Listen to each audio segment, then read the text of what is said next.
Hello అండి, welcome to Jahnavi వంటలు.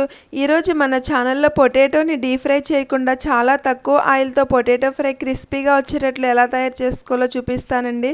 ఇదైతే పప్పు సాంబార్ వాటికి సైడ్ డిష్గా చాలా బాగుంటుంది. అంతేకాకుండా ఎవరైనా చాలా ఈజీగా తయారు చేసుకోవచ్చు. ఇటువంటి క్రిస్పీ పొటాటో ఫ్రై కోసం ముందుగా 1/2 కేజీ బంగాళదుంపల్ని పొట్టు తీసి మీడియం సైజు ముక్కలుగా కట్ చేసుకుని సాల్ట్ వాటర్లో వేసుకోవాలి. వేసుకుని వాటర్ ఇలా బాగా తెల్లగా వచ్చేదాకా 3 నుంచి 4 సార్లు బాగా శుభ్రంగా కడిగి పక్కన పెట్టుకోవాలి. ఇప్పుడు ఫ్రై కోసం స్టవ్ మీద కడాయి పెట్టుకుని దానిలో 4 చెంచాలు ఆయిల్ వేసుకోవాలి. వేసుకుని ఆయిల్ బాగా హీట్ ఎక్కిన తర్వాత బంగాళదుంప ముక్కలు వాటర్లో నుంచి తీసేసి ఆయిల్లో వేసుకోవాలి. ఆయిల్లో వేసుకున్న తర్వాత స్టవ్ని హై ఫ్లేమ్లో పెట్టుకుని కలుపుకుంటూ వేయించుకోవాలి. స్టవ్ ఎప్పుడు సిమ్లో పెట్టకూడదండి. సిమ్లో పెడితే బంగాళదుంప ముక్క బాగా మెత్తగా అవుతుంది, అప్పుడు క్రిస్పీగా రాదు. హైలో పెట్టుకుని లేకపోతే మీడియం ఫ్లేమ్లో పెట్టుకుని ఇలా కలుపుకుంటూ ఈవెన్గా ఫ్రై అయ్యేదాకా వేయించుకోవాలి. మీరు కలపడం ఆగిపోతే కనుక ఒకవైపే వేగితే ఒకవైపు అలానే పచ్చిగా ఉండిపోతాయి కాబట్టి బాగా కలుపుకుంటూ వేయించుకోవాలి. అప్పుడే ఈవెన్గా అన్ని పొటాటోస్ సమానంగా వేగుతాయి. చూడండి, ఇలా అన్ని ఈక్వల్గా వచ్చేటట్లు బాగా వేయించుకున్న తర్వాత ఒక బౌల్లోకి తీసుకోవాలి. మనం వేయించుకున్న బంగాళదుంప మొత్తం ఆయిల్లో నుంచి ఎక్కువ ఆయిల్ రాకుండా ఇలా దుంపలు మాత్రం తీసుకోవాలి. తీసుకున్న తర్వాత ఇదే కడాయిలో పోపు వేసుకోవాలండి. కడాయిలో 1 చెంచా శనగపప్పు, అలానే 1 చెంచా మినప్పప్పు, 1/2 చెంచా ఆవాలు, 1 చెంచా జీలకర్ర వేసుకోవాలి.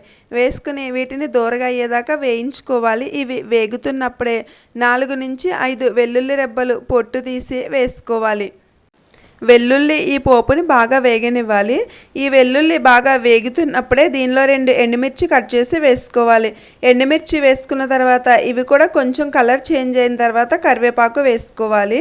ఇలా ఎండుమిర్చి కొంచెం కలర్ చేంజ్ అయిన తర్వాత కరివేపాకు వేసుకున్న తర్వాత ఈ పోపు 1 నిమిషం పాటు వేగించుకున్న తర్వాత 1/4 చెంచా వరకు ఇంగువ వేసుకోవాలి.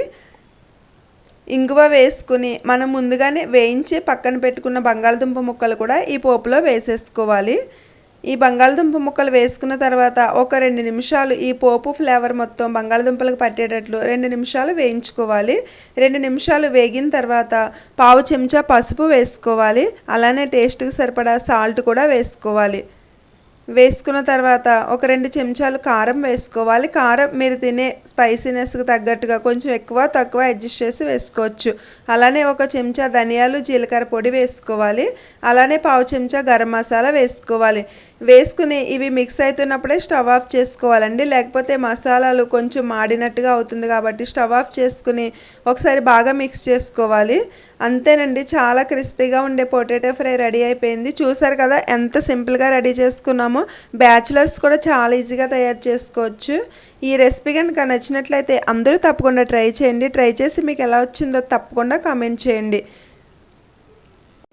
ఇలాంటి మరిన్ని సింపుల్ వీడియోస్ కోసం మన ఛానల్ని తప్పకుండా సబ్స్క్రైబ్ చేయండి. వీడియో నచ్చితే లైక్ చేయండి, షేర్ చేయండి, కామెంట్ చేయండి. అలానే మీ ఫ్రెండ్స్కి ఫ్యామిలీ మెంబర్స్కి కూడా షేర్ చేయండి. And thanks for watching.